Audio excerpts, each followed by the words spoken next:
As your gaze kind of sweeps across the space, there are pedestals all around, rising from the floor, each inscribed with intricate runes and symbols that glow brightly into space, clearly red in color. Maybe we have to literally say what our fear is. Do we need to get vulnerable? I say, since you came up with the idea, you gotta be vulnerable first. I step on the podium of fear. And I go, okay, let me think about what my biggest, deepest fear is for a second. My deepest fear that I renounce is that I will never become anything great in my life. From a side chamber, a golem will walk out, will announce with its magical voice, "Heretics, heretics, heretics," and it will start swinging its chain at you in a 10th chain. Let's roll initiative. Spoils ahead, adventurers. If you haven't tuned in recently, avert your ears and catch up before this recap burns its way into your mind like a divine fire through a potluck buffet table. You've been warned. Previously on Thy Staff of Power, after igniting a theological potluck, literally, our party was sentenced to that most divine of punishments, field trip supervision. Their task, escort the students of Solace School to the world-renowned institutionally dubious Memorial Museum Dungeon of Arendor. A place where history breathes, artifact whispers, and the educational philosophy rides like it was ghostwritten by a villainous philosopher king. As the party guided the children past interactive displays and questionably biased exhibits, they began to notice something wasn't quite right. Some lessons felt more like indoctrination, some displays a bit too close to home. Then the kids stumbled upon something else. With a groan of ancient stone and a rush of cursed air, the museum revealed its hidden truth. An actual dungeon sealed behind a wall, filled with living exhibits who preferred combat to curation. Animated armors attacked, arcane traps snapped to life, the children screamed in joy and terror and educational overstimulation. In the chaos, our heroes defended the students with honor, sarcasm, and a questionable fire safety record. But just as they began to catch their breath, deep in the bowels of the museum, they found something glowing in the dust, a magic amulet, pulsing with hidden power, and it responded. To Dustin. Just like the one Ember Limb once bore before they could question the implications, a final door creaked open, revealing the next chamber, and standing within it, a white, cloaked in shadow, eyes like a dim lantern, and soul long lost, waiting for theirs. The real lesson is just beginning, with higher stakes, fewer goldfish snacks, and significantly more firebolt. Praise be to Chaos, and welcome back to Thy Staff. Thy staff of power strikes the night. The arcane rules we rise to smite. Saying, maybe we're just hitting this guy, and it's ow, but not really ow, you know? What do we do? I think we need to start stacking more books on your head, personally. On my head? Yeah. Put all of them just on mine? We need 27 books on your head. You said 27 books on your head? I literally only have 3. Oh my god. It's in the room. Yeah, are there books in the room? Not in this room. Bro, do we just run back to the last room and try and stack 27 books on my head? I think my next turn I'll probably use this laughter and see if we could take a moment to find something around. Okay, if nothing's gonna affect this guy, then I'm just gonna take out another skeleton, I guess. Or maybe radiant damage, because he's a little demonic, right? Okay, I could do radiant damage with my True Strike mace. Why not? Let's do that on homeboy. You still have a skeleton in front of you, I believe. Is that correct? So you would have to take an attack from the skeleton if you're going to do that. Okay, I'm just gonna do firebolt on the skeleton then. Okay, then roll to attack the skeleton. So it's a 1d12 plus 6. 18. 18 plus 6. Okay, nice. So yep, you absolutely hit, and you roll some damage. And then target takes 1d10 of fire damage. 5. Okay, the 5 damage will mean that the skeleton will take that, burn a little bit, and then crumble to the ground in pieces. Right. Anything else you'd like to do for your turn? That was your attack action or your standard action. Anything else you'd like to do? Here's the thing. I have 2 more books. It's do I put 2 more books on my head? Or do I give one to Harley or one to Dustin? And it's at least we have 1 book on our head each. What do I do? I think maybe we should start questioning, seeing if he can hear us. Maybe we need to help him adjust his horn so he can hear a little better. And we could be hey man, chill. Because am I able to just against us? Am I able to what did I do? I'm so confused. What else can I do? I still have a movement, honestly, because I can't do a bonus action. The only bonus action I would have is produce flame, and that does nothing. Here's what I think the strategy should be, right? Okay. I think next turn, if Titan can take out the skeleton next to me. I can go up. I can do my hideous laughter. We can disarm the man. Okay, so he doesn't have that big broadsword to slash any of us anymore. And he's laughing for the next couple of turns. At that point, we have like a moment to like do something. We also Try have something Morwen different. helping too, so it'll be Titan and then Morwen. So we have like Yeah, 2 that's turns to maybe do something against this guy. Okay. Well, for I was gonna say, I'm just gonna put the other 2 books on my head for now. So now I have 3 books on my head. And I go, Titan, go! Yes, I shall. Or is it Morwen's turn? No, it's your turn. Morwen is out. That was my turn? Okay. Yes, so I'm going to take out that last skeleton. Let us see. Oh, man. Roll twice, though, right? Mm-hmm. Let's see. This time. Yeah. Yeah, 13. Okay. Hey. Okay, And yep, you're gonna then- hit. Roll for damage. 6. Okay. The damage is dealt. The skeleton crumbles to the ground. That was with your scimitar, right? So yeah. Yeah. Yeah, okay, nice. It crumbles to the ground, and it will be anything else you want to do for your turn, or is it Morwen's turn? Nah, I'm good. Morwen's Okay, turn. so Morwen will be there. She has got the cloud of daggers up, so the Wight will automatically take 4d4 damage from by just being in the cloud of daggers. So she takes, he takes 10 damage from that, and then she will attack with her sword and then cast a quick firebolt as well. Okay, and she will hit twice, and she will deal Nice. So she rolled a 21 and a 14. 9 and 7, so she dealt another 16 damage. Okay, so I'm gonna need to roll 3 separate instances. My goodness. I got a 1, a 20, and a 7. Wow, so What? I rolled so many failures and crit 20. That's crazy. Nuts. Okay, so the first one was a 1, and he'll say, "We have rekindled fading flames. Now the world waits." Oh wait, did I say that already? I said that already. I said that at the beginning. What time is it? And then he will also say, and then he also says, yes, there was also, he was excommunicated by the Council of 7 Seals. Yes, that's where they sealed things. The debate with the Hasidists and who else? I don't remember. Never mind. They sealed things. Yes, the Council of 7 Seals. It's in the name. It's in the name. Okay. And that's the damage he took. It is now the Wight's turn. And I think he took a lot of damage from Morwen. So we'll see what he decides to do. Homie's at minus 84. Yeah, he's taking a lot of damage. Okay, I think he's gonna turn and look and be like, hey, where did my friends go? And he'll look around and go, huh. And he'll, like, the energy around will, like, surge into him, and he'll go, woof. And the 4 of those skeletons will just pop back up and reanimate. Okay. However, the one that disintegrated does not. However, because these skeletons were resurrected this turn, their turn is over. So it is back to Dustin. Jeez. Ow. Ow. They have risen once again in front of us. We must make a deciding factor. Let's see. You know, we got some moves we can do. We got some here, some there. I'm gonna make this guy laugh. I'm gonna hit him with Tasha's hideous laughter. What do I roll for that? So 1d20? You will not. He will. Tasha's hideous laughter is what kind of saving? A wisdom saving throw for him. So your wisdom saving throw is 14. So I will have to roll. I got a crit fail. Wow. My gosh. Dude, what is going on? I rolled 5 critical failures in this single encounter. I believe in Yeah, you gotta believe, man. Like, geez, the Jesus Dice God is really in your favor today. Okay, so he will begin he perceives everything as funny and falls into a fit of laughter. He did not make the save, and at the end of each of its turns, each time it takes damage, the target can make another wisdom saving throw. I'm gonna say he's gonna automatically fail his next 3 wisdom saving throws because of the critical failure. So you can concentrate on this for up to a minute, but what that means is you can no longer use your witch bolt, and the witch bolt spell is ended.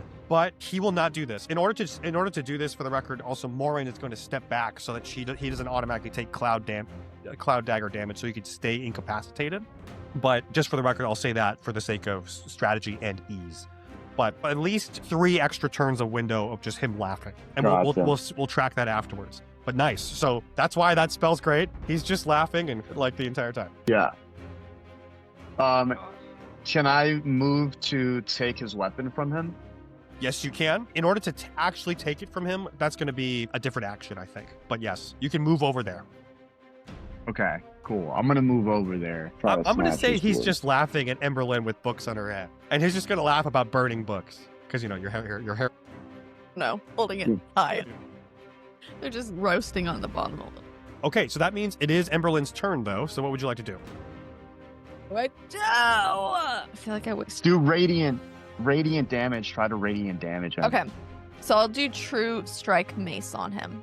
On him or the Now there's a skeleton. or the skeletons, because if you will do that, so I gave you the 3 turns for the hideous laughter. If you do hit him, he's gonna still automatically fail due to that critical failure before. It'll just be 3. What I really mean though is that he'll fail the next 3 instances of when he would have a chance to get back up. Got it. Okay, So I got it.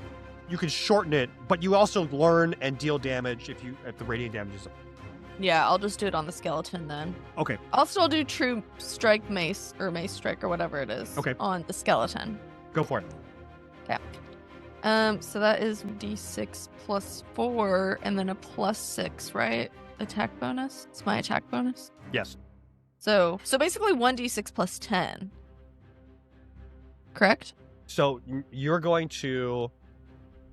Because for attack bonus, I had plus 6 by it because it's true strike. Yeah, so you're rolling a plus 6, you're rolling a 1d20 plus 6, and then eventually your damage will also be up at a plus 4. Right. Okay. Mm. So d20 plus 6 is what I'm Yeah. rolling right now. You're just magically empowering your attack, basically. Okay. Well, that worked out. I rolled a 6. So 6 plus 6 is 12. All right. Smack one of these things with radiant damage, and it will crumble back to the ground. Okay. And then, so then 1d6 plus 4. Mm-hmm. Okay. For so damage, yeah. 1d6 plus 4. 6 plus 4, 10. Crumbles back to the ground. One of these things is taken out. Anything else you'd like to do on your turn? When you say crumble, is it just a pile of bones or is it like, It's a pile of bones. I need to do firebolt next time and set those things on fire so they burn. Okay. Yeah. I just say a prayer. Because I am a cleric. It doesn't say I can't do that. Right? Dear sweet little baby Jesus. Sweet deity. See me. Help me. All right, This is so it really is nothing I Titan's can do. turn. She took out 2, right? She took out 1. 1. Okay. There are 3 Oh. remaining. Wait, 3 no, there's remaining. 2 remaining. No, there's 'cause only 2 remaining. Okay, One- right. Sorry, 2 remaining. Okay, but there's one that's a pile of bones, right? 1 is a pile of Wait, bones. wait. I thought there were 5 skeletons and one of them was. Yes, There's sorry. only Okay, 4. so let's recap to account. So there were 5 skeletons originally. Yes. 1 disintegrated. That So one there did are not, That one 4. did not come back. There were 4, and then And now you there's took out 3. 1. So there was 3 Got it. remaining. So can I roll to? I can argue that to have amazing wood carving skills that I will chop those bones up until they're nothing but dust and ash, and make sure they will never ever resurrect.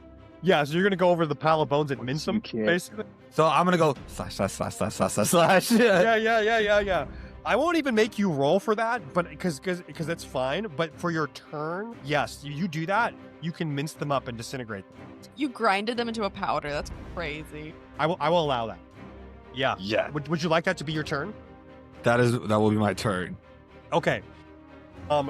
That's probably strategically a good idea anyway, because the 3 other skeletons are like kind of around, and they're kind of in the middle of no man's land. Like they're not necessarily next to anybody, right? So I'm gonna have Morwen move into the center, into the no man's land, and she's still got a cloud of daggers, and then the cloud of daggers is just gonna hit them. They can't dodge it because it's just a cloud. So all the skeletons will just go back into a pile because cloud of daggers. It's great against mobs of people. And she's going to refrain from hitting anybody else or doing anything else just because we don't want to hit the laughing Wight. Okay, so if we don't got anything else though, then it'll be the Wight's turn, who does not pass the save because of the crit fail. And he's just laughing. So it will be y'all's turn again. What do you guys want to do in the meantime? All the skeletons are down, and the Wight is just laughing. What would you like to do? I would like to steal his weapon, snatch it from him. Okay, yeah. And normally what this would be a contested check, but because he's laughing, you can just take it and you can just like use it as your own, or you can chuck it to the side, up to you. I feel like Titan will do better with the weapon than I will. Do you want a Titan? It's a great sword, so up to you if you want to use that. You would have to wield it with 2 hands. Yeah. No, I'm good. You could just mince up some bones if you want. Because I have this giant sword now. How well do you think I fare with the sword? You are not proficient in great swords in general, so you would take a disadvantage to use it. So you would roll twice and take the lower number every time you use it. So let's get rid of this sword. Let's just get rid of it. Okay, so you take the sword and you just chuck it to the side. Very far, as far as I possibly can. Okay, yeah, you throw it to the side. It's discarded. I'm going to say that's your movement action. Anything else you want to do for the turn? See, now I could hit him with radiant damage if I did my true strike. Do we want that? Because it will take a turn away, right? Yeah, it would take another From turn his away. laughter. But now he's disarmed, correct? He's got no weapons left. No weapons that you can see. Yeah, and he's not exactly like got pockets or anything. So there's nothing obvious. I mean, if you would like to spend your turn investigating and like searching his body, you can. Can I do that? Yeah, that would be an investigation check. Investigation, which I have a +1, so let's do 1d20 +1. See what's going on with this guy. 19. 19. Okay, so you do not find any like particular objects or items for weapons. You do find a potion of healing that you can just kind of have. It's like it's there. With your 19, you will also, dude. You know the like the guy who's like, I will offer you this for this. You had the like trade offer guy face. Anyway, you will also notice from your search that he has like discoloration. It's like an undead tan, like right around here. So he clearly used to wear a necklace, and the necklace was like an amulet was in pretty clearly from the shape. It looks like the shape of it looked pretty star-like. Interesting. Is there anything with the tomb that I can figure out? With the sarcophagus or the throne or anything? Yeah. You would have to go look over there to investigate over there because you specifically searched his body. And for the most part, that was your turn. So unless you've got like something you'd like to say, pretty much your turn's over. So I could, yeah, I mean, that's pretty much it. Yeah. Okay. Do I don't know if this is 5e or d20. Do I have channel divinity? You do. That is an ability that you have as a class feature. You could use your channel divinity if you would like. Because that would be present holy symbol to dispel dark magic within 30 feet and deal radiant damage to opposition. So it's like, I would have to use this in order to do that. But it's like, does it make sense for me to put this back on him, or do I use it against him? This definitely belonged to this person. My gosh, why do I feel so like sentimental? He's not a person anymore. No, but I could. He's an evil spirit. Do I give him this necklace? Do I place it on him? I mean, he's just sitting right there and see if anything happens. I guess he can't really do anything about it if you take it back off. Am I guaranteed that? Well, he's got 2 more turns that he can't do anything about. That is true. Okay. Can I turn to more? I feel like... what about the horn? Can we go for the horn? He was like super distracted when he was like trying to fix it. Can I just like take the horn away from him? Mm-hmm. Can I destroy it? Can I like cast like firebolt at it or something like that? You could if you wanted to, yeah. But would that be an attack against him? If you were to take it, put it on, you could take it as your movement action and then throw it on the ground beside you and just go, right? Like crush it or just... Could I do true strike on it? Because that does deal radiant damage. Yeah. So I'll do that. Do I need to roll for that? No. You're hitting an object on the ground. It's fine. And that thing will disintegrate. Then I'm going to mince up another skeleton. Yeah, just going around. Yeah. Cool. There are 2 undusted skeletons out there. I think Morwen will keep the cloud of daggers up, but will just try and imitate your dusting. I don't think she's gonna. I don't know if she can, so I'm gonna roll to see if she can. Can I like give her a boost by teaching her because I should be a master at mincing and carving?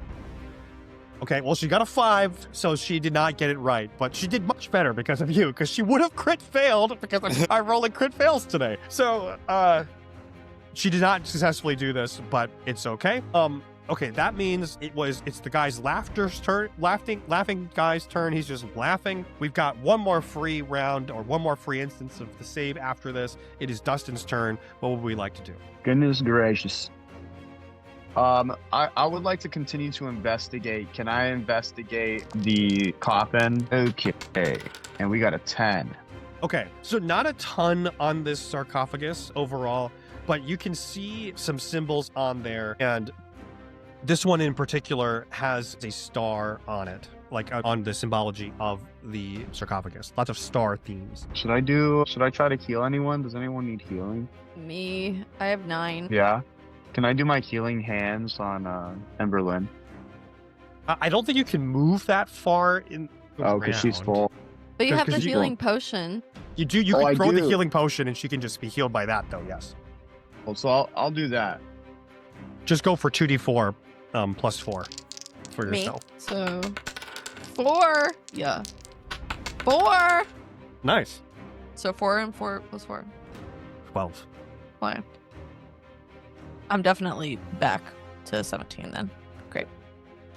17 again. What a movie. I'm Zac Efron. Okay, so now it's my turn. Yes. Bro, can I like just walk around with my star amulet and see if it like is attracted to anything at all? Yes. Okay, that's what I'm Definitely gonna do. can. And Do I need to like roll anything for that? I don't think so, and I don't think it's particularly attracted to anything, etc. Except for as it gets closer to him, it will glow a little bit. So he's also chosen by divine will. Y'all, what if he's like a good guy? I And just that want to kill him. the guards were like, what if he's a good guy and the guards were protecting him? What if he's one of the 6? What if he's the guy? Like the guy that this whole museum is about? And we're just hacking away at him. Hey, what do I do? If only Phil were here right now. If Phil only would know. Could I, here's what I want to do. Unless that counted as my action. No, I think it's okay. I'll see that as your movement action. Can I open up my prayer book and pray to my deity for divine wisdom? Yeah, that's definitely something you can do. That is what I want to do. So to give you a ruling, there's a 2nd level spell called Augury, which we're going to use as a basis for our understanding of how, just in general, you tried to pray and contact your deity will go. We're going to use that as a model, but I think because of the nature of basically being able to pray to your deity, it doesn't take any specific training to do any prayer. Now, a lot of people don't know how to pray in general. So you can basically, anybody can be taught to do this type of action, and we'll use that as a general basis. Or whatever. Like, Okay, so basically when I pray, I'm like praying like a question of sorts to like gain it. Gain some vibes. Yeah. Like Got what's the vibe, God? Me every day. Okay. The Your question that I'm asking my deity is, am I supposed to give the star amulet and place the star amulet on this person? Because for me, if not, then I'm going to use it to fight. I just want to know if I'm supposed to place it on, because I know the second I do, I've lost it. The vibes you get is good. So good vibes for that action. I look at my little star amulet, which I have grown to love so much. And maybe I've put too much identity in. Need to pray about that. And I take it off. I unclip it from my neck.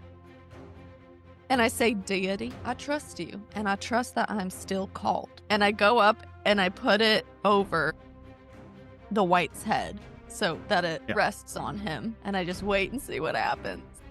Okay, so when you do this, first, what you'll notice is that the star amulet that you have for him is slightly different than the discoloration on his own skin, but it will react and glow stronger and stronger as you put it around his neck. And as it happens, it will glow, and it had some gems inlaid into it, this amulet. And they specifically had, I believe, 3 gems each on it that were pretty faded and unclear. So, like, you know, that gems are valued for being extremely clear. As you put this on him, the gems will magically clear up and be extremely distinct and see-through, and they will begin to glow. 3 different gems inside will glow. And if you want, you can just kind of take it back, but it will be coursing with magical power as you put it over him. So I can like take it back? Like I've placed it on him and it's not doing anything. Nothing in particular, but you can take it back. Okay, I take it back. I go, okay. Finders keepers, I guess. Is it still glowing? It is still glowing on you. So that means it's Titan's turn. What would Titan like to do? All right. Enough of this laughter. It's time for you to die. I'm going to go rush up to him and stab where the horn was. I'm going to stab where that hole is. Okay. Double stab. So roll 2. Got 23. A crit 20. And a 10. 10 and a 10. Okay. I'm going to do something fancy here because the crit 20. I'm going to have you stab through his head, and you'll be able to just kind of like twist and rip the head off from his decaying flesh. Oh. Kind of how metal is that? Metal beyond reproach. The metal because beyond of the crit reproach. 20, just like, and the body will kind of flail around for a bit in like the laughter, but will kind of just eventually kind of to inertness. As you stab him through the head and rip off his head, he's like, "Is this a dream? I love dreams. Just like my wife. She was a dream. Riverborn. What a dream. She also had lots of dreams. Yes, dreams. She always said dreams hold divine truth. But the guild, no, they didn't like that. Said anyone who could just take a nap could prophesy. And that was ridiculous. So she was excommunicated." Can I speak to him? You could, yeah. I was like, okay, so I'll ask him, what is your deal exactly? What do you want? What? What are you saying? I'm sorry. I think I have something in my ear. And he like will try. You can see the body like flailing on the ground a little bit to try and like pick at his ear, but there is no head. And also the body is definitely weakening in its ability to do so. So it will just kind of like. Hey there, fam! Kirby here from Thy Staff of Power, the D&D podcast you all know and love, where I play Emberlyn, everyone's favorite fiery cleric, where we cast lots to decide our faith just like in biblical times. And guess what? We are going to be doing a live show at Reach Conference 2025 on November 6th through 8th in Orlando, Florida. ReachConf is where Christian gamers, streamers, and cosplayers unite to learn, laugh, maybe slay a dragon, steal his riches, or tithe it to your local sanctuary. Yes, Thy Staff of Power on stage in person in full chaotic glory. But here's the twist. You get to play a part in it. That's right, we're running a massive one-shot session before the live show. And the choices that are made in that game are going to directly affect the outcome of the live show and the future campaigns that me and my other players are going to be doing. So you're not just watching this story unfold, you are stepping into the fractured realms with us. You can play alongside us, you can sling some dice, dodge some heresy, possibly exercise a mimic disguising as a communion table. No promises. We'll see what happens. But it's the only conference where you can level up your faith and your stats at the same time. Join us for the one shot, stay for the live show, get your badge and all of the holy deeds at www.reachconf.org. That's www.reachconf.org. Again, Reach Conference 2025 on November 6th through 8th in Orlando, Florida. We'll see you there. I'll remove my dagger and then whisper into his hole. What do you want? What do I want? I'm kind of hungry. Do you have any food? Yes. And I'll take out my orc stew and pour it into his hole. Yeah, and it'll just kind of go and just flop out the bottom, and he goes, "That's disappointing. I cannot eat." Then what is your purpose here? My purpose? My purpose is to follow the compass. What else? What happened to you? Oh, that. Well, Let's see. And I'm going to roll to see if he remembers. We could have just talked to this man the whole time. I know, right? He does not remember. He does not remember. does not remember. I don't really know. Like I'm here, and apparently I'm a decaying flesh. Is that my body over there? And it's like the body's like, and the body like waves at him weakly, and he goes, "Oh, yep, that's me. Oh, not good." What happened to your wife after she got excommunicated? Oh well, she was banished to the desert, and well, she eventually moved around to go to other places. I don't remember. Where did she end up? Let's see if he remembers. Oh, okay, yeah, he does remember.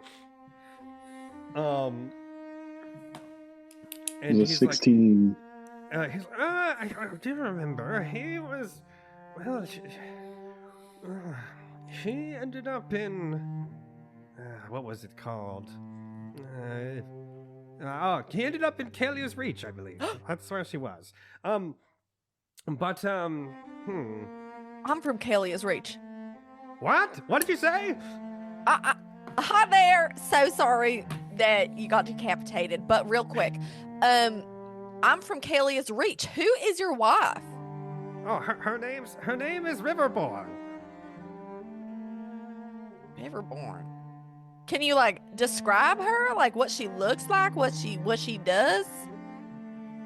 Well, she was a guild member for a long time until she was excommunicated, and then she was well, she was beautiful, of course. She was her hair flowed like water, hence Riverborn, very appropriate. She was what are the physical characteristics? The kind of mostly I just remember how much I loved her. Oh my gosh. Do you want us to bring your head to your wife?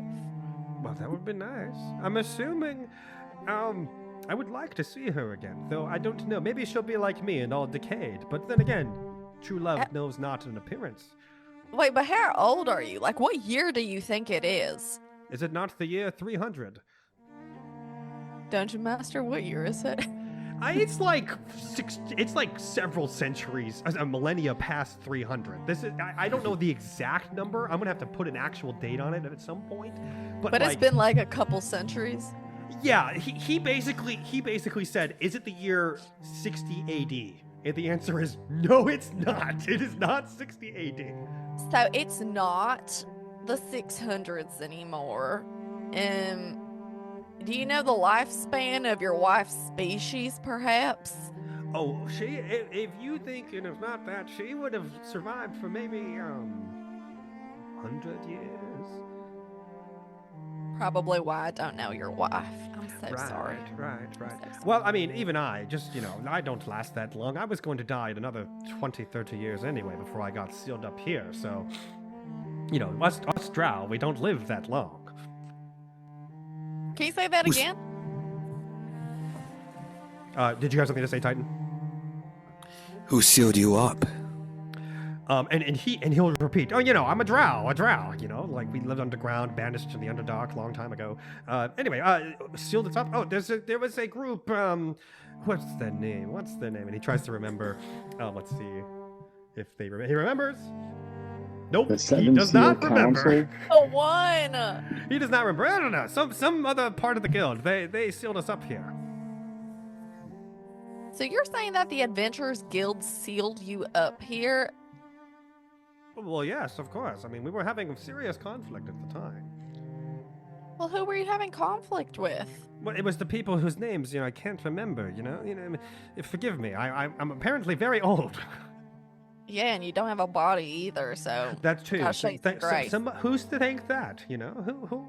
thank for that? And he'll, give you some side-eye as his hand is just,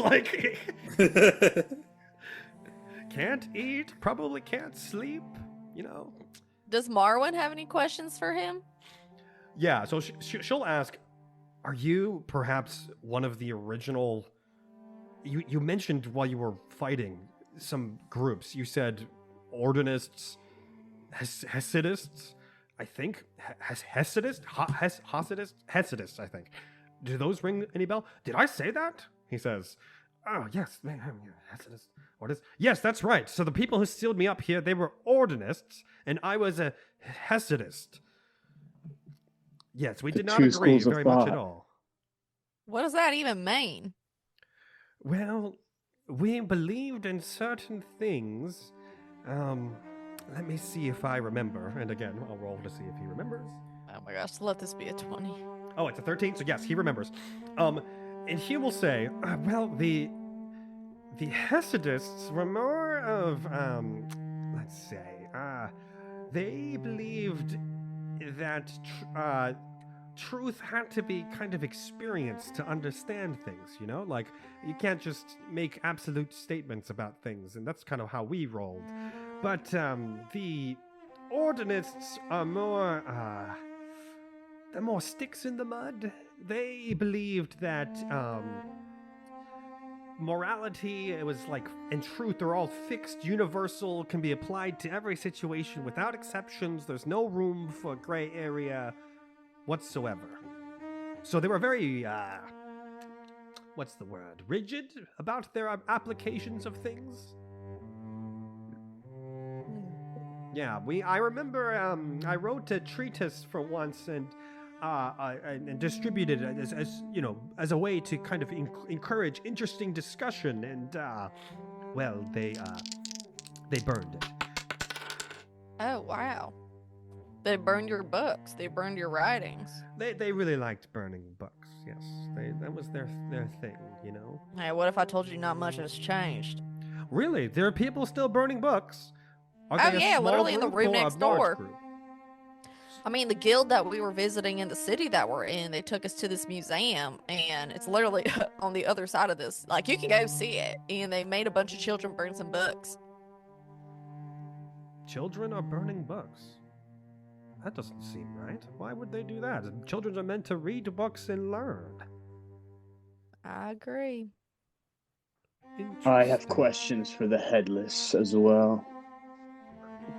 What? What was that? Oh, yes. Question? Sure. Yeah. My question is, who is the Seven Seal Council? Oh, and we'll see exactly how much he remembers. We're gonna roll. Oh, 16. Okay. Yes, we met because the Council of Seven Seals, Emperor Alarian, he was a newly crowned emperor at the time. He just brought us together so we could to go over our disputes, the Ordinists and the Hesidists, and we talked through a bunch of things, but we really didn't get much done. We were trying to settle our differences, but it did not work very well, and we tried to get stuff going, but yes. What happened to the man? Just really What was quickly, it? anybody can make a history check to see if you know who Emperor Alarian is overall, in general, or you may or may not remember who that is, just in case. But it's not a very difficult check, actually. But anyway, I go have for a 0 it. for history. Yeah, go for it. Go for it, Dustin. Also, you had a question. Well, let's see the history check. Yeah, roll for history. I got a 1 for history. I got a +3. Let me roll. Oh, okay, you roll first then. Boom, boom, boom.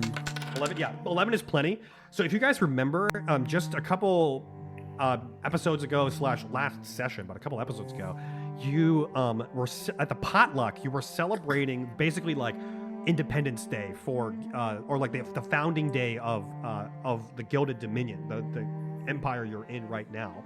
And one of the people, the founder of the Gilded Dominion is ultimately Arendor, the original Star Wars 6, the guys who found the moral compass in the first place.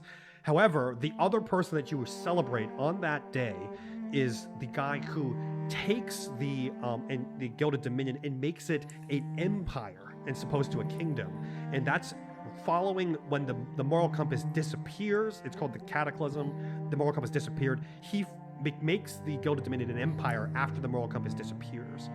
And that guy is named Emperor Alarian. So his full name is what's his name?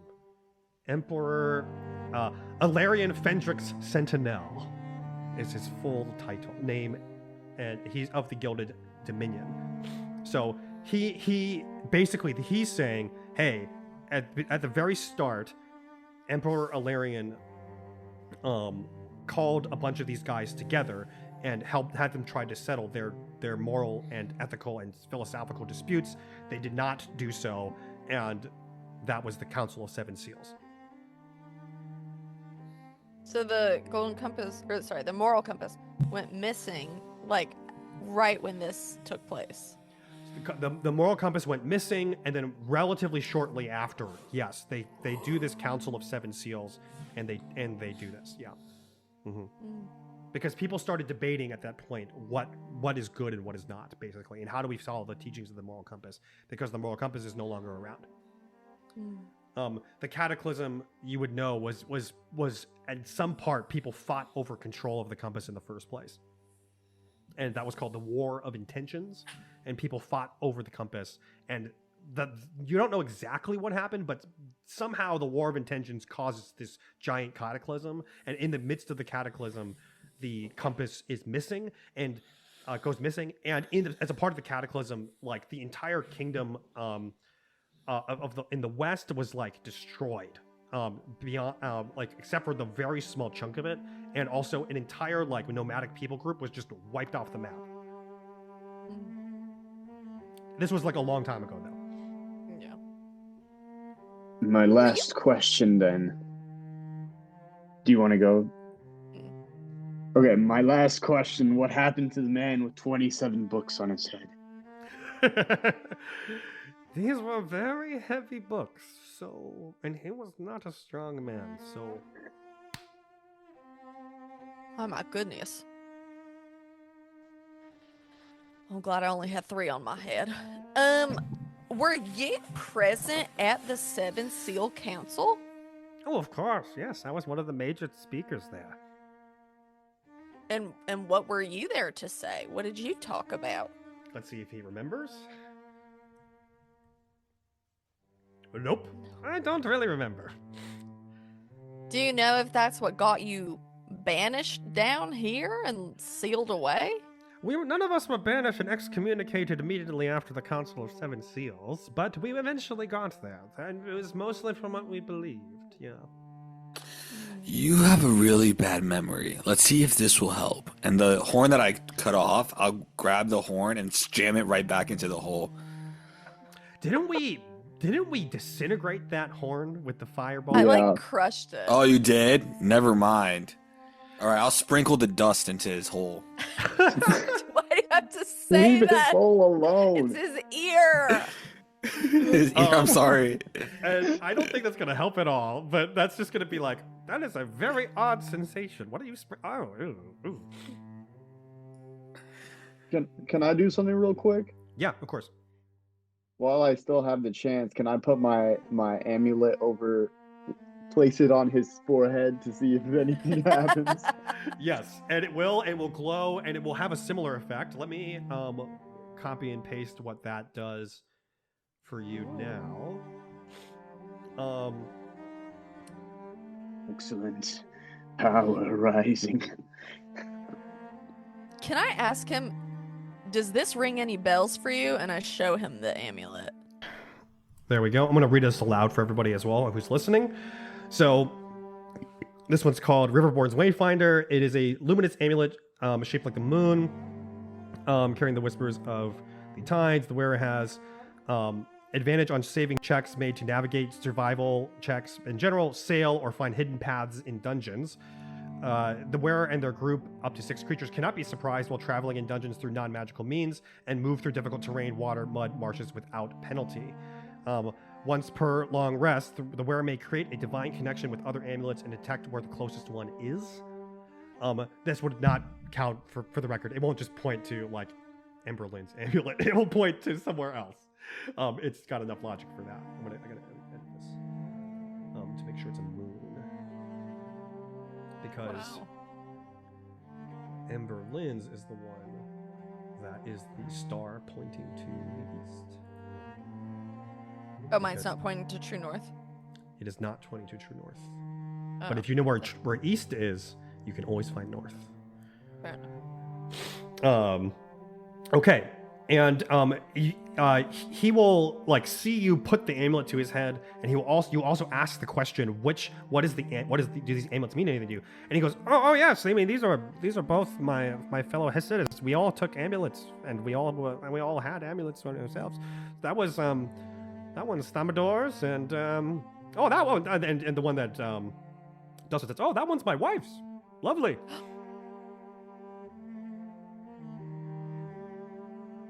Oh my goodness. Well, what do they mean? Because like they're glowing, like they glowed on you, they're glowing on us. They don't glow on everybody.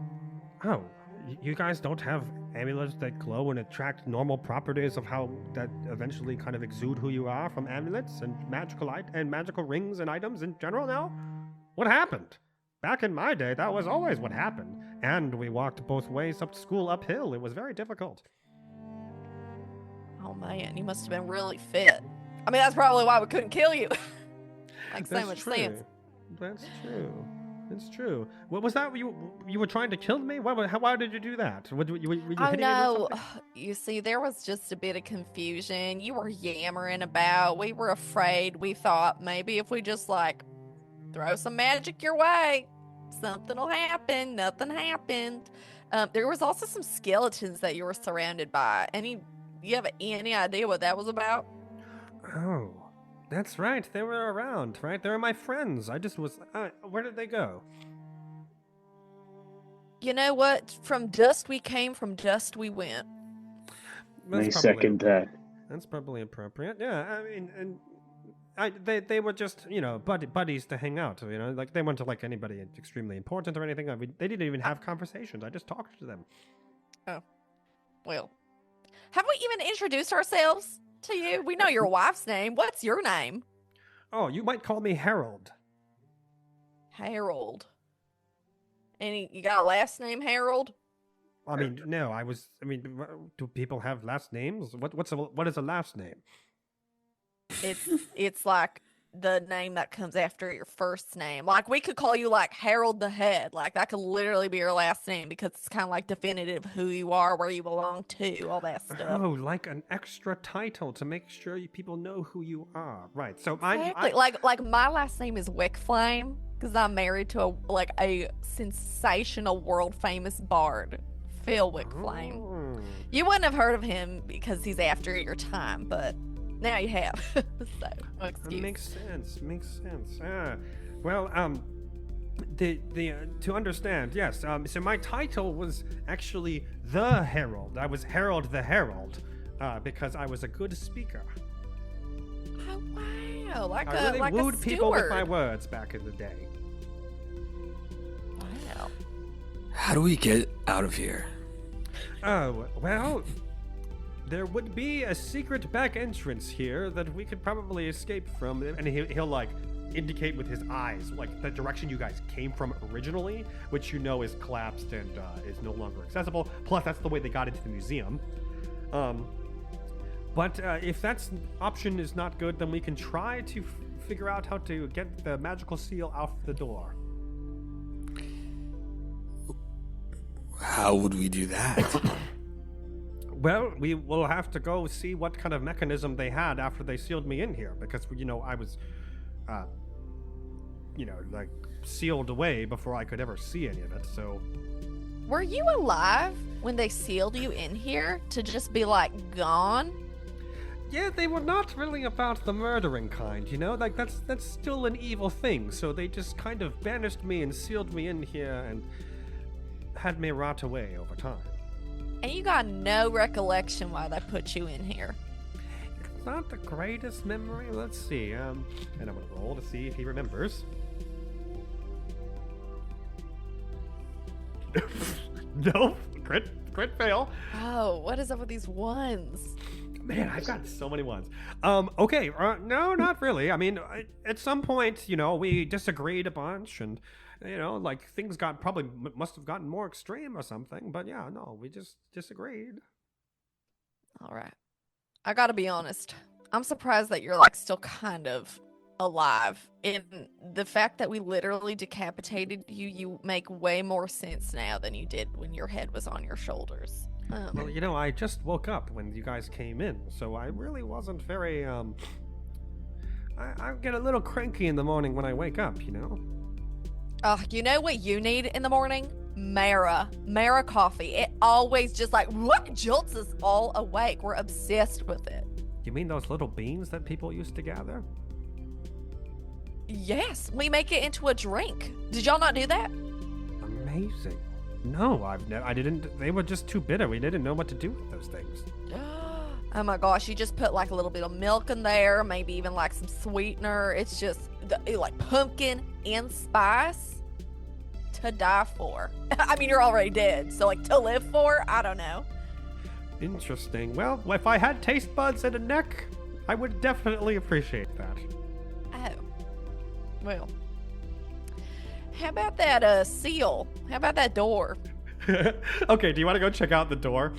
For the record, also, after you check out the upcoming the next room over, I will remind us that we have a group of like kids and the people. They're still like hiding out in the back. You'll notice in the next room as you like peek over, and I'll do like a more scene setting monologue really quick before we do that there is no obvious danger, so you could inform them, go back, inform them of stuff, and like say, hey, like we're okay right now, we've made some progress, but we're gonna skip past that because it's not that interesting. But we'll go for that. Okay, let me pull up information for the next room. Okay, so as you enter the next room, you hear the faint, almost like imperceptible hum of magic as in the air, and whenever magic's around, the air just seems a little bit like thicker, kind of like when it's the room is, like when you walk out into the hot or cold environment, you can kind of feel the air a little bit more, or like when it's humid outside, you can feel the air, that sort of thing. The atmosphere pressing against you is a little bit tougher, and you can still smell some dust. There's a weird like tang smell in the air, and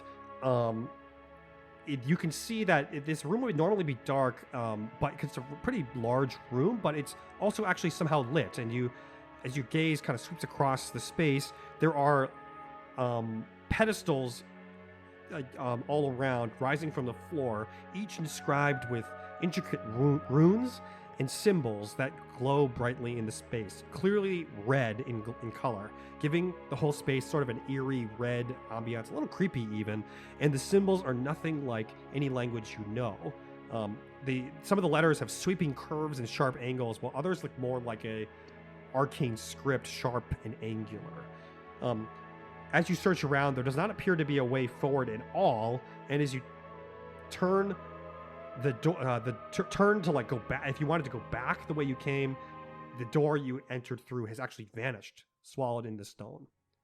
You are alone now, and whatever this is before you. There's no way out unless you figure it out. Hooray! This is our first puzzle in Thy Staff of Power history. Ooh. I can play some like Jeopardy music to go. I love that we got red in here. It's looking so bright, so good. I'm gonna lift Harold's head and be like, "Can you read this?" And like just hold his head towards the archaic letters. Oh, of course, yeah. This is very easy, and he'll read a bunch of stuff. So as he goes to different pillars around, he will note that they say a lot of different things. There's 2 categories of sayings. And one will say, I renounce, and one will say, I walk. And they are clearly like, as you kind of get an orientation of the room, there's on the left side, they all say, I renounce. And on the right side, they all say, I walk. And they, in order, will say, from the front of the room, from the front of the room in terms of how you entered to the back of the room. We'll go in order. I renounce chaos. I renounce rebellion. I renounce doubt. I renounce selfishness. I renounce change. I renounce impulsiveness, I renounce confusion, and I renounce fear. And then in order on the other side, they will say, I walk in change, I walk in freedom, I walk in chaos, I walk in individuality, and I walk in discovery, and I walk in balance. I'm going to put this in our chat so you can see it written out for you. But So there's some things that are renounced that are also the way. in terms of I walk, yes. Interesting. I renounce change, Whoa. but I walk in change. And chaos as well. Yeah. That don't make no sense. It don't make no sense. You don't make no sense. I walk in change, I walk in freedom, I walk in chaos, I walk in individuality, I walk in discovery, I walk in balance. And that's what's on the right.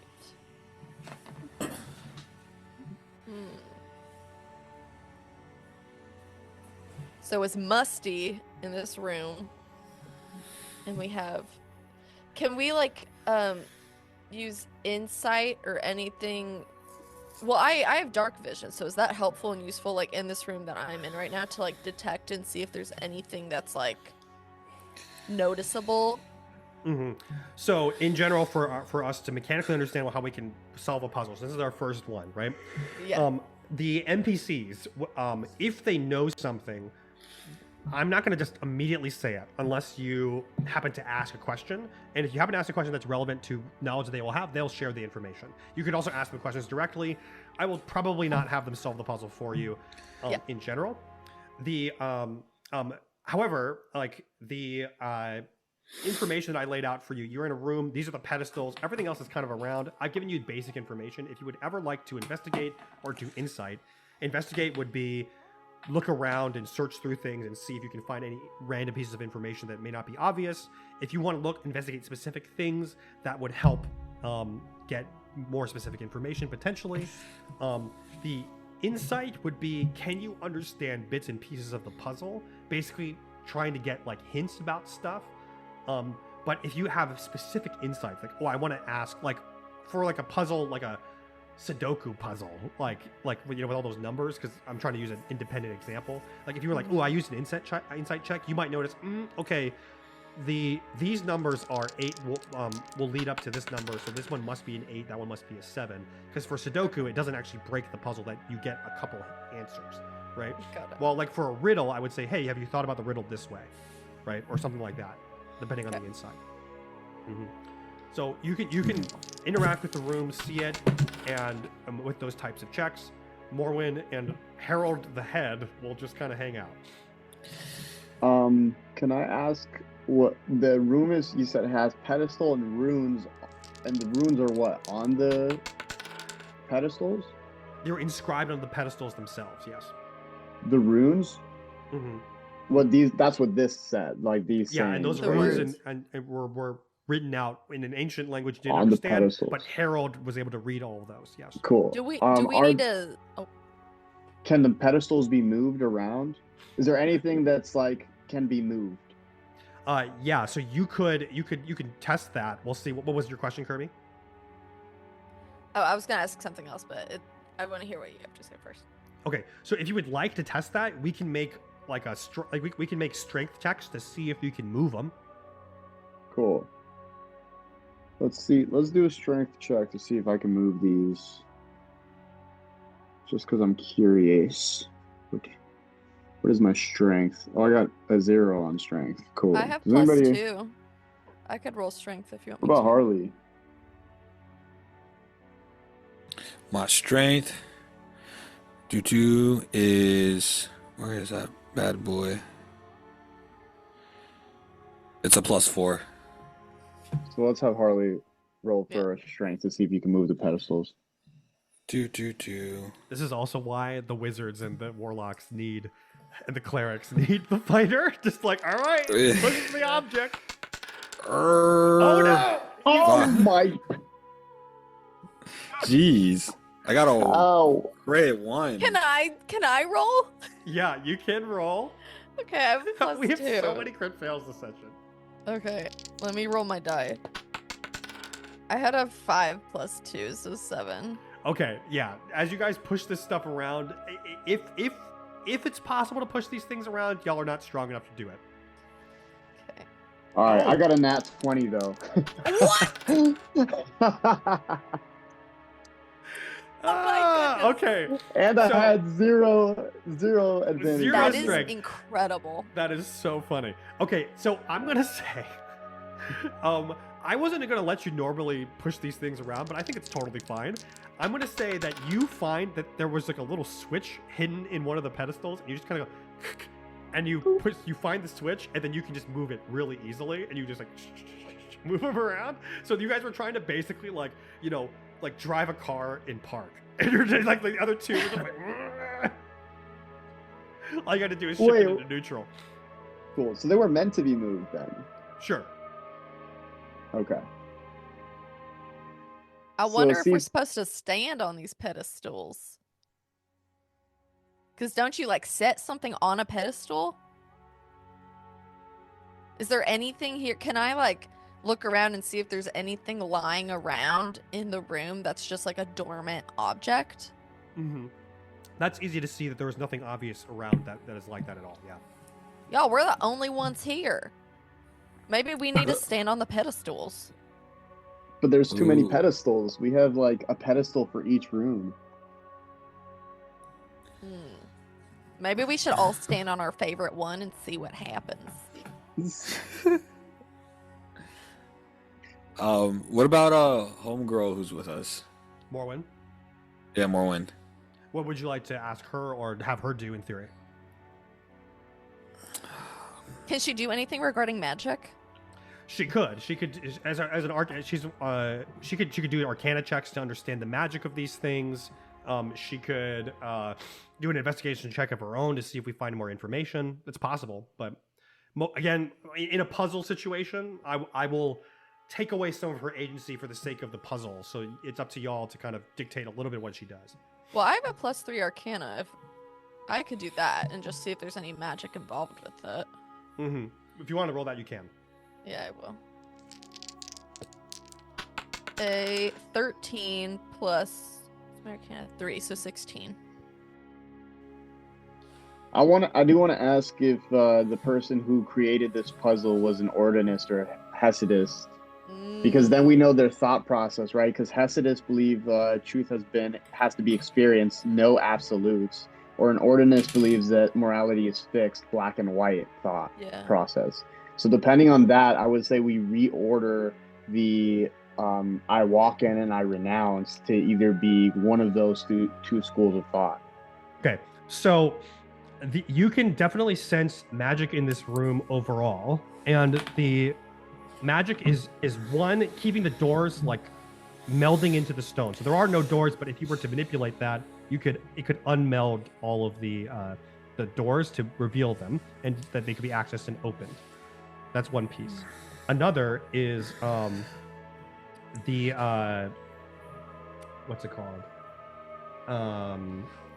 The pedestals themselves are definitely something that requires a semantic component to activate the magic within them, which means which means you must talk in order to activate them.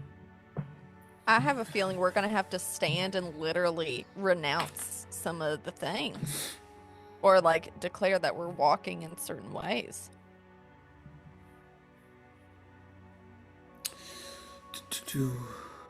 But if we can move them, and some are mismatched, do we need to, like, I don't know, pair them up with, like, what is contrasting the other? I think we need to change I walk in change and I walk in chaos, because an ordinist wouldn't walk in change and an ordinist would not walk in chaos. Yeah, I agree. So It wouldn't be I walk and change. It's like, so would it be I renounce change and I renounce chaos? Yeah, and those are the two doubles that are in both I renounce and I walk. So maybe if we switch them to the I renounce side as well. Well, they're already on the I renounce side. But they're also on the I walk side. See what I'm saying? There's two of those pedestals, podiums. Pedestals? Podiums? Basically, yes to both, but yeah, more pedestal than podium. I wonder what would happen if I stood on one of them, like on one of the ones that we renounce, and I like say it out loud. If anything would happen. Try it. So how about I get on the one that says I renounce fear, because I feel like that makes sense. And I get on top of it and I just say, I renounce fear. Okay. When you say that, the pedestal will go from red to blue, and you'll feel the room go like shift ever so slightly, like a. Oh. I'm gonna walk over to I walk and change, stand on that pedestal, and say I renounce change. It that one will shift and grow and glow. It was red. It will glow a darker shade of red, and the room will. You'll feel the room kind of like shake. As opposed to a shift, it like shakes. It does not like that. Oh. So it doesn't like the renouncing of change? Yeah, but I stepped on the I walk and change, and I said I renounce change. Okay. So what if I, standing on the I walk and change, now say I walk and change? That one will, the room will again kind of shift, and that one will glow blue this time. So you have both the ones you said glow blue. Interesting. So do we have to turn the whole room blue? Perhaps. I say we stand on all of them and say what's on them, and if it ever glows red, then we switch that one over to the other side. So maybe we move all the blue ones like to the middle to keep them together. Or All right, they're so glowing blue, so it doesn't make any sense. I'll walk over to the I walk in freedom, and I'll just say I walk in freedom. You're not standing on it, you just walk over to it. Oh yeah, I stand on it. Okay, yeah. Okay, so then you walk in freedom. Yes, it will glow blue. Do you want to just do that for all of them in theory? Yeah. Yeah. Okay, then all of them will glow blue. As that happens, the room will shift a little bit more, and the doors, both on that came behind you, and the door that would lead you out to the entrance here, would they both will have a blue outline on them, and as you if you were to approach them, however, there is no discernible like doorknob or anything to turn, and pushing these things is just like pushing up against the wall, so there is no exit per se. But it does outline the door. So we know where the door is. Yes. And these are big doors. Well, here's the thing. It's like we just went on these things and say, I walk in chaos. I renounce chaos. So it's like we have to definitively, I think, pick the ones that are correct. Or maybe we need ones that are red and ones that are green. Maybe we need to like actually sort them in what is bad and what is good. Like maybe blue's just neutral. Okay, how about I walk to I renounce change, and I say I walk and change. Okay, that one will switch from blue and then go all the way to deep red, right? Because you said I walk and change for I renounce change. Yeah. Yep, and that will mean the door outline will go away because you've, screwed up the consistent blue.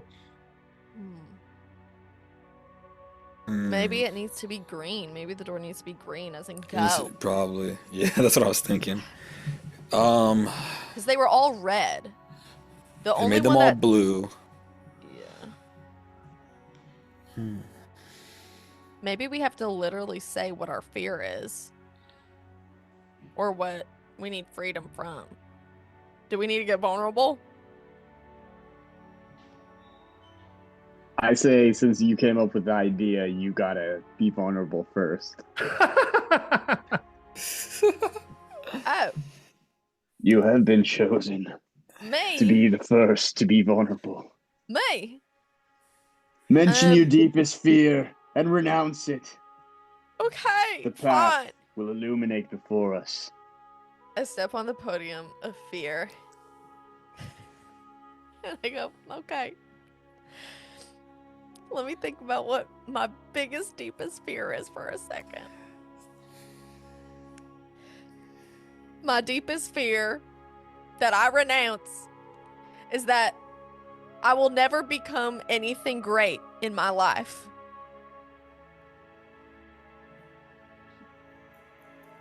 I You wait. renounce it. You wait for a little while. Nothing happens. Okay, well, now what? Now what do we do, Dustin? Now what do we do, Titan? Now what do we do, you head? Shouldn't get I mad at you. believe you You've helped should a work lot. on that.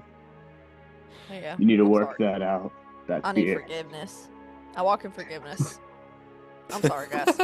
I forgive you for making me do that. And I am asking for Alright. forgiveness as well. I walk in change. I walk in freedom.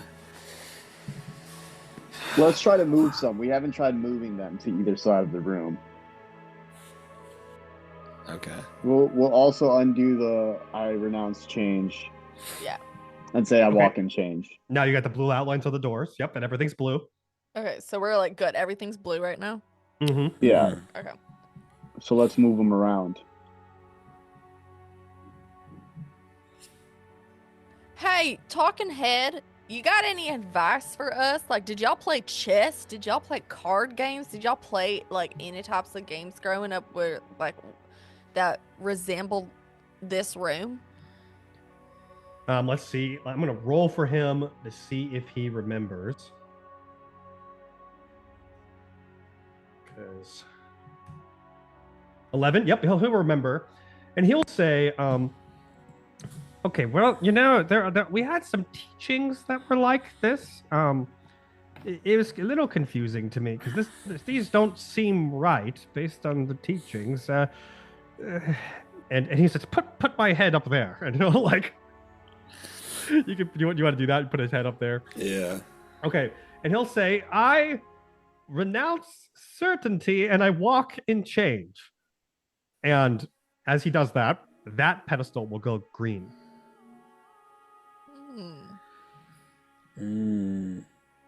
Ooh. So we gotta figure out what's the opposite of freedom. I'm gonna step on that I walk in freedom.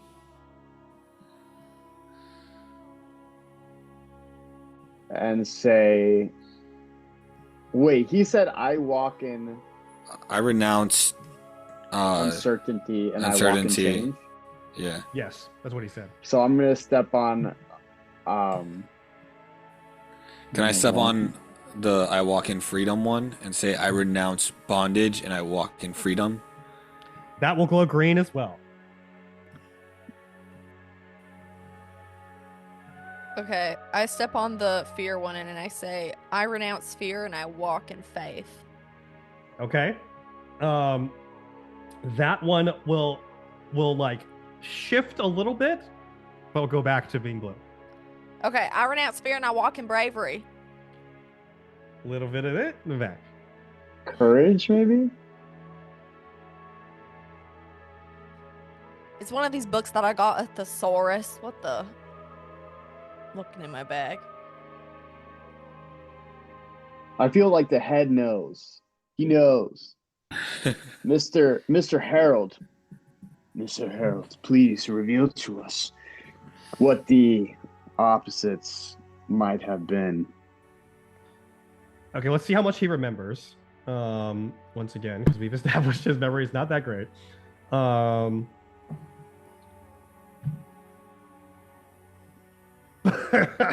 another nat one. Another natural one. right. Okay. This is a puzzle though, so I'll be a little more generous here. I will say, honestly, I don't recognize the majority of those I renounces on the left. These ones on the right, I recognize. That's pretty aligned with Hasidic thinking.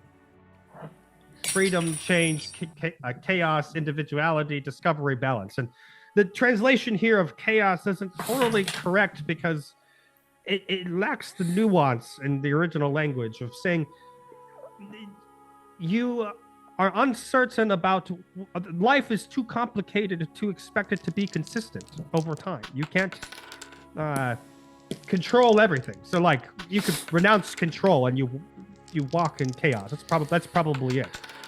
So we'll he only recognizes the ones on the right. He does not recognize the ones on the left. So we'll stand on the I walk in chaos and say, I renounce control and I walk in chaos. Right, and that one will turn green as well. Okay.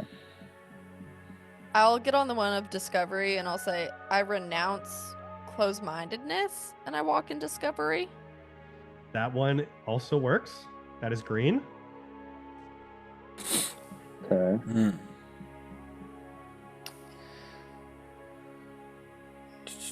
I renounce rigidness and I walk in balance. Yeah, I'll accept that. That one works too.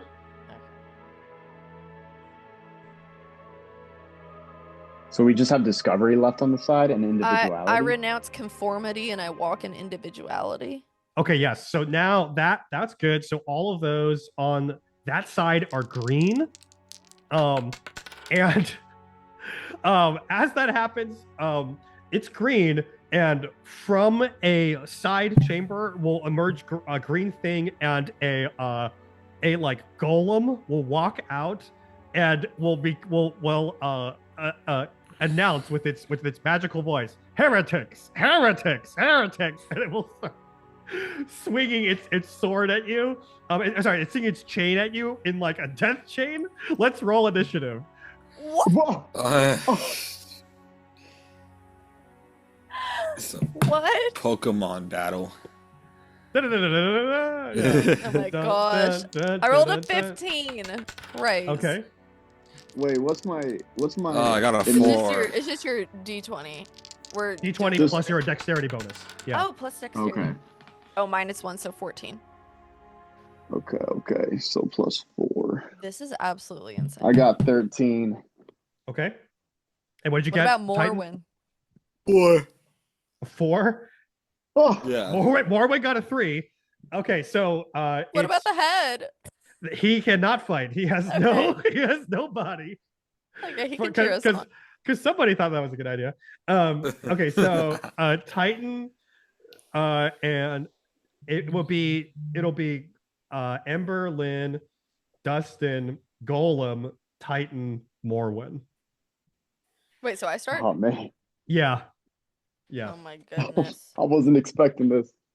Not Heretics, heretics, heretics. I first yell at him, how rude! And then I cast a firebolt at him. Okay.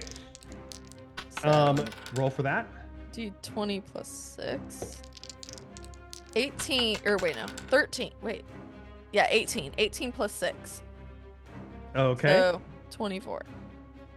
Slide. Okay. It that hits. Mm-hmm. And then 1d10.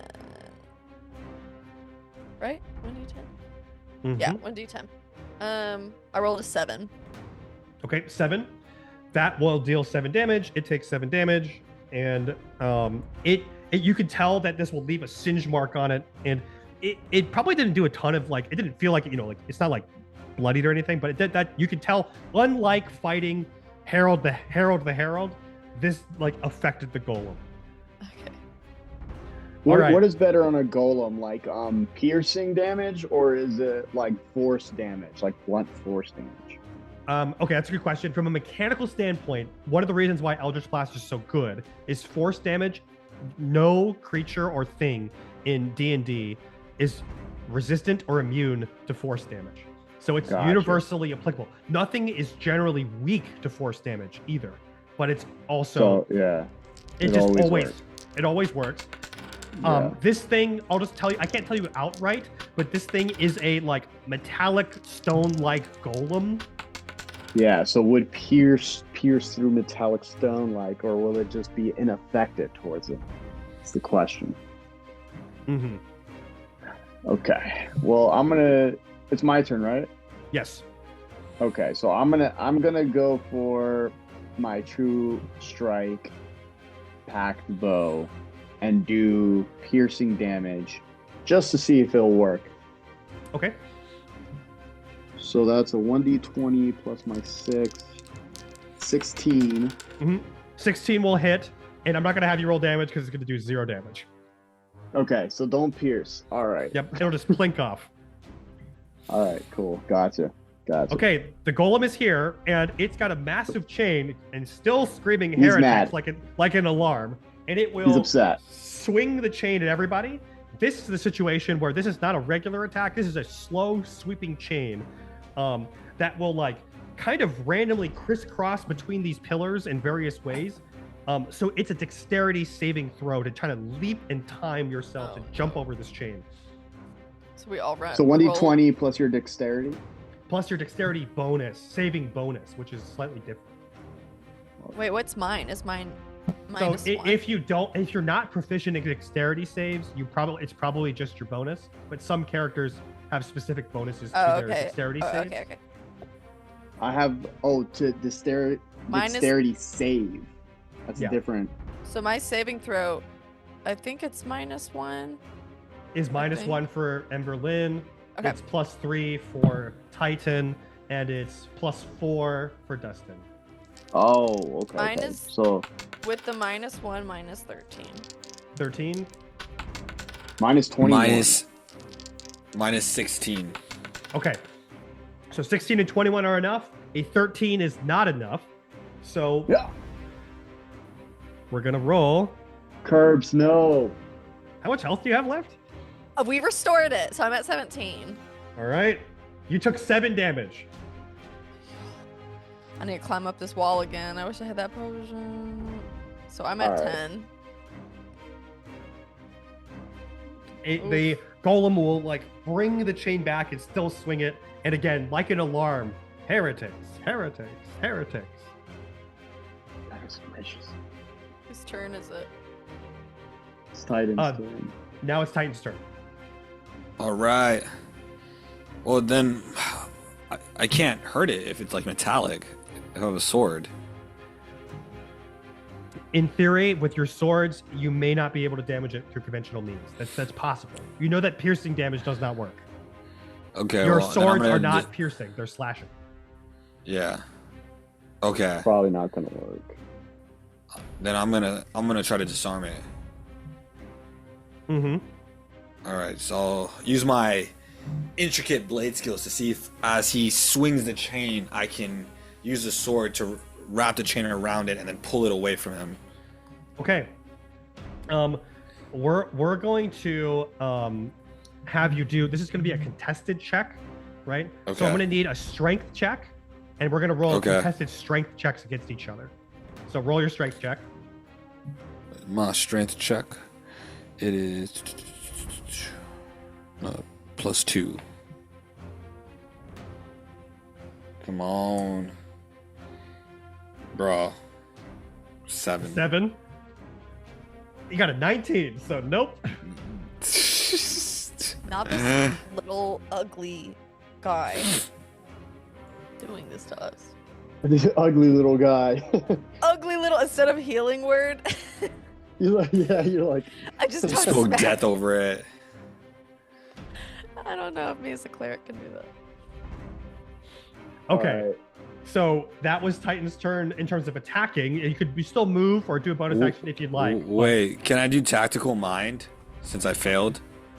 Oh yeah, that's true. It does apply, doesn't it? Remind me what that does. Yeah. So I can, It says you have a mind for tactics and getting the upper hand on and off the battlefield. When you fail an ability check, you can expend and use your second wind to push yourself towards success. Rather than regaining hit points, you rolled 1d10 and add the number rolled to the ability check. You could, though. You rolled a 7 and he rolled a 19. So Yeah, never mind, that I'll would say that will statistically not push you the right way. But you, Yeah. it's a good thing to keep in mind though that you might be able to make the difference at some point if you ever want to try that again, because if it has nothing else but chains in terms of weaponry for sure. Yeah. Okay, that means it's going to be Morwen's turn, who will attack with a sword and see if that does any damage. Girl, do a spell. Do a sacred ability. Okay, she doesn't even hit with the sword, and then she also gets to do a cantrip spell at the same time. So she'll hit with that, and she'll do a simple firebolt again, and that does 7 damage. So this thing has taken 7 damage. So it's at 14 damage now. Correct. So now it's my turn again, right? That's correct. Okay.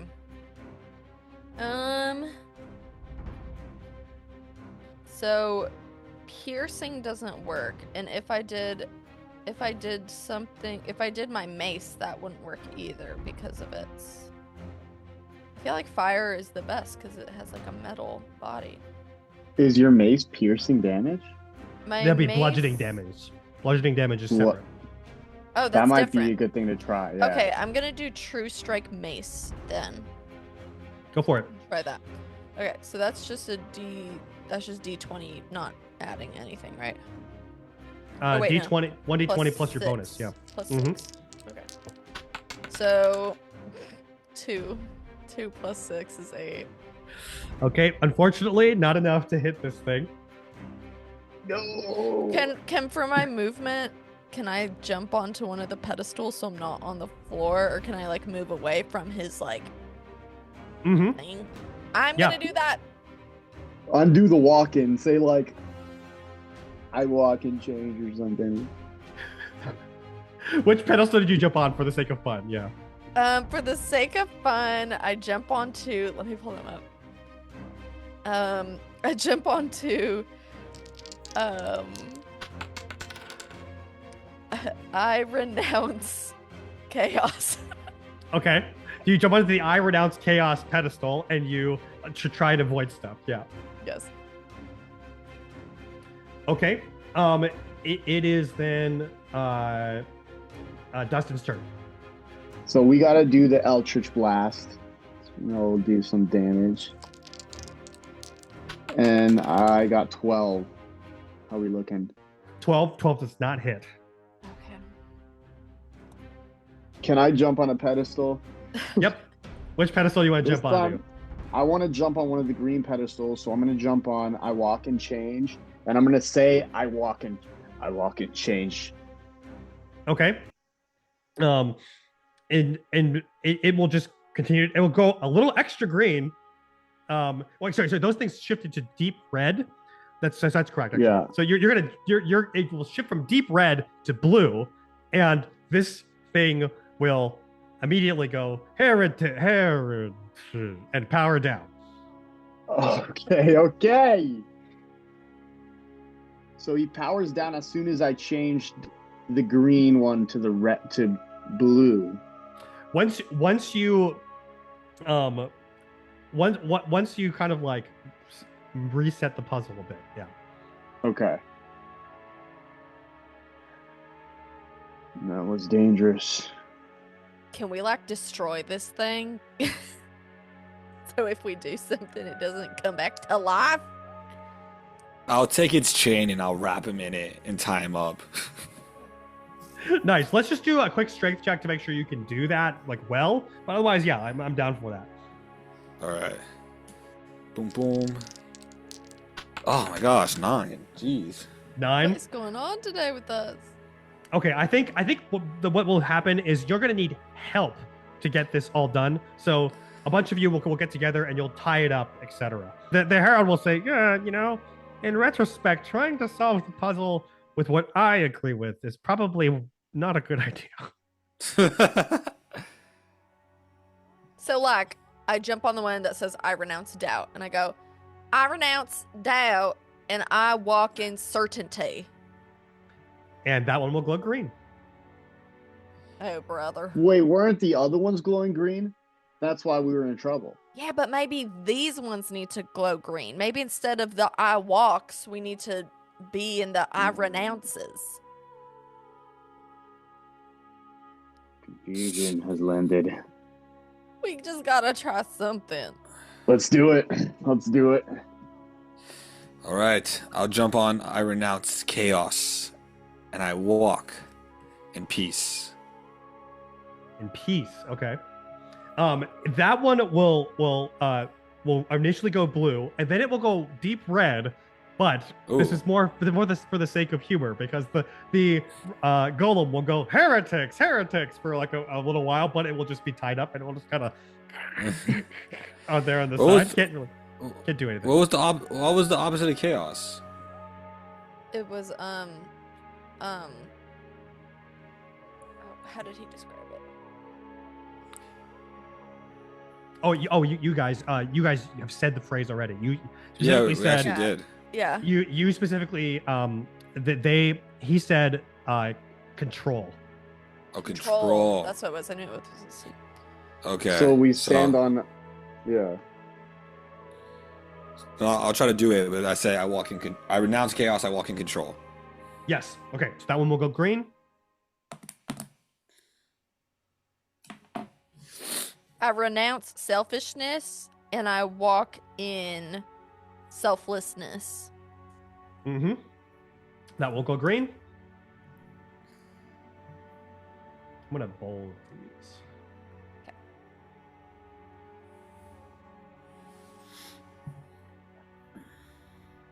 I renounce confusion and I walk in understanding. Yeah, I'll give you that one. Green.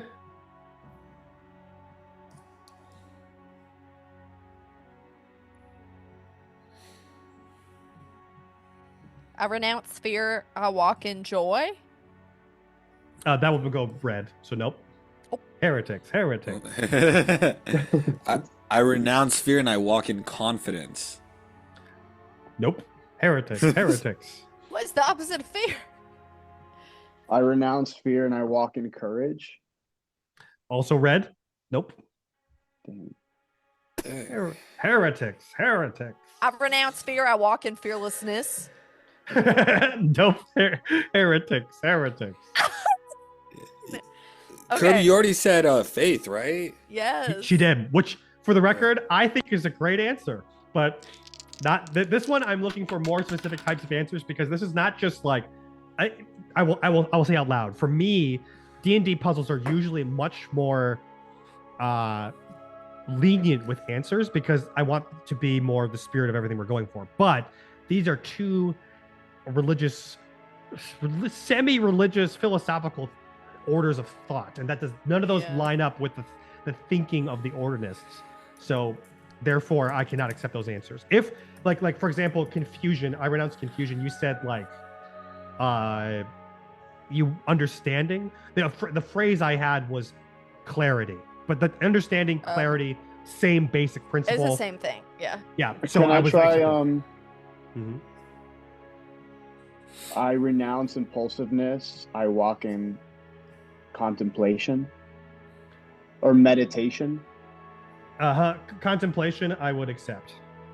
Cool. Okay. I renounce fear and I walk in trust. What do you mean by trust? Because that could technically work. I mean, like, if we're talking about from a biblical standpoint, like, if, you Dependence, maybe. Yeah, dependence, trusting in God, trusting in the compass. Like a reliance. Yeah. I'm gonna roll to see if I give that to you, because that's good logic. It's more fun if I make you call it. If we don't get it, we're getting there. We're getting close. We're getting close.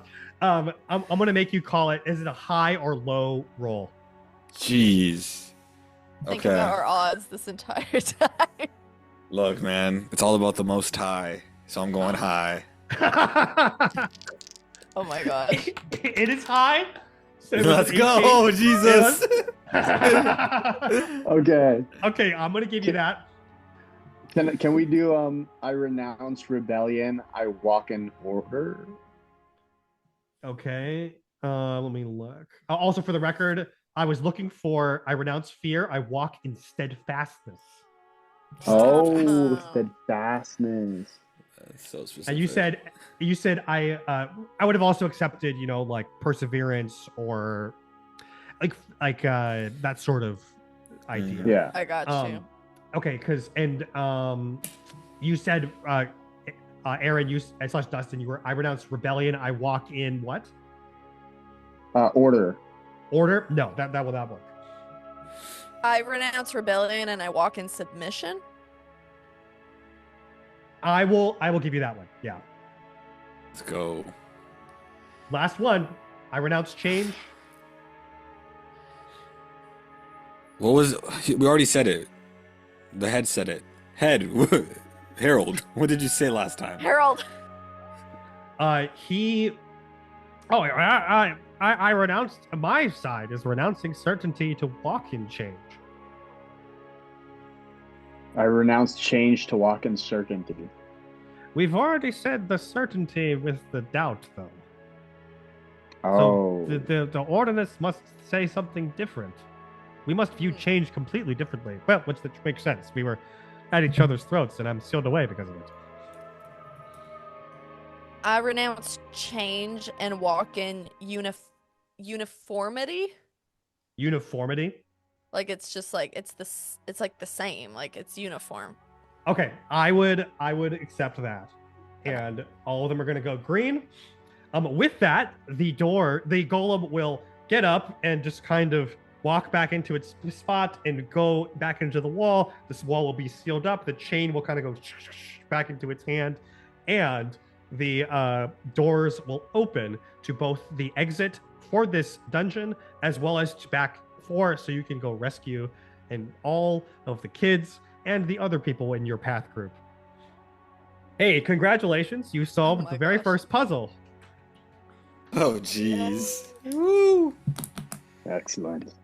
So, with that though, what I'll do just for a little bit of plot at the end, and then I think we can wrap it up, will be, Mormon will suggest like, hey, you with this amulet, the moon amulet, you have the ability to find other amulets, and this types of information, this early guild information, is extremely valuable. I think we have a quest, right, to go find all this information.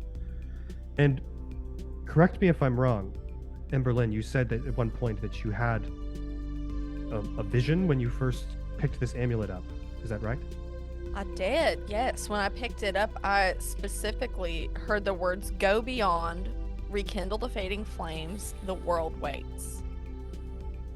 Interesting. Isn't that... And Harold will say, "Oh! Rekindle the fading flames, the world waits." That's what we used to say as Hasidists all the time. I mean, you were mumbling that when we were trying to fight you, so... That's true. That's probably some of my earliest memories.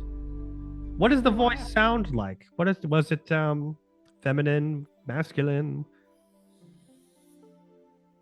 It was just in my soul, in my spirit, but it wasn't me. It was definitive and pure. It was a voice that I had never truly heard until that moment. Interesting. Well, yeah, if you want to use my wife's amulet, maybe we can find where the next one is. Well, do you want to hold it up and see if it's pointing to a certain direction? Dustin, that would be you. I see why not. All right. So you hold up the amulet, and activate its magic, and you'll spend a little bit of time. It will glow a bright blue, and it will swing and like kind of spin in a certain direction for a little while, and then it will point in a very specific direction and will glow send out like a glowing light stream of light out of the exit. And from your understanding of the map and everything where it's going, it is very clearly leading to the free cities of Draugrs. Oh. The way seems to have been revealed to us.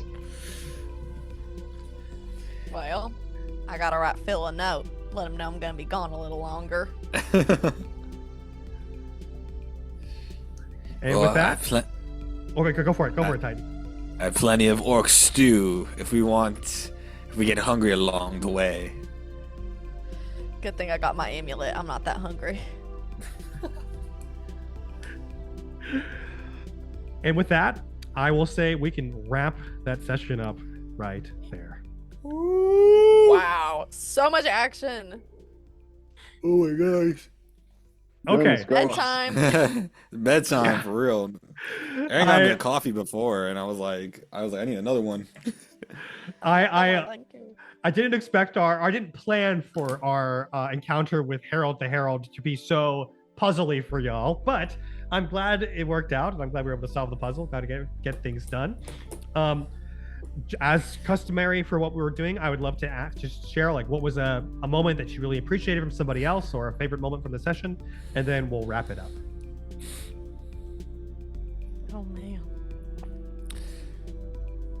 Thanks for healing me, guys. I appreciate that. Saving me. I was like, oh, my character is dead. I guess I was like already thinking of building a new character. I was like, I'm dying.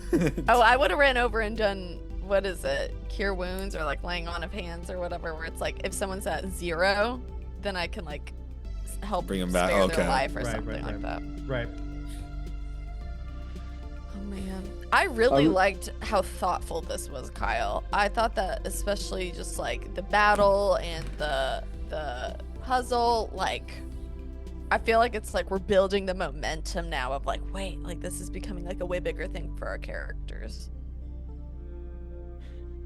Yeah, I did spend I watched like maybe 3 to 4 hours worth of content to try and understand like how I was going to build this early guild world. It was a lot of research for sure. So good. But that's what I live for with this stuff anyway. Like a lot of dungeon masters, their favorite thing is actually world building, and like especially for people who are like writers and like script writers and stuff, like this is such a like dopamine hit, because like you build a world and then you get to experience it in 2 weeks, as opposed to like a novel. Like it takes like 3 years for anyone to experience your novel if you're fast, right? Like you could write a book and no one will ever read it for 10 years straight because you never publish it, and then suddenly someone reads it, they finally consume it. So like the dopamine hit of it is really great. So I'm glad you appreciate it. Anybody else? Aaron, did you have anything? I would say my favorite part was, I don't know, it was pretty good. It was a lot of fun. I really liked when Harold got decapitated. Thought that was pretty funny. Finally started making sense. Yeah, for real. I like the puzzle as well. With heretics. That is so funny. Heretics. Yeah, I thought it was pretty solid. Well, that flew by. Time sure flies on eagle's wings when you're having fun. That's a wrap on our session, but don't worry, another session is on the way. If all goes well and the compass blesses our mess, we're dropping new episodes every 2 weeks. If you made it this far, and you're here, so I'm sure you did, you're a real adventurer. So go ahead and like, subscribe, and follow us on Instagram at Thy Staff of Power. For behind the scenes fun, D&D reels, and sneak peeks of what's coming next. Until next time, may your path be clear, your rolls be high, and may the compass guide you now and always. Later, losers.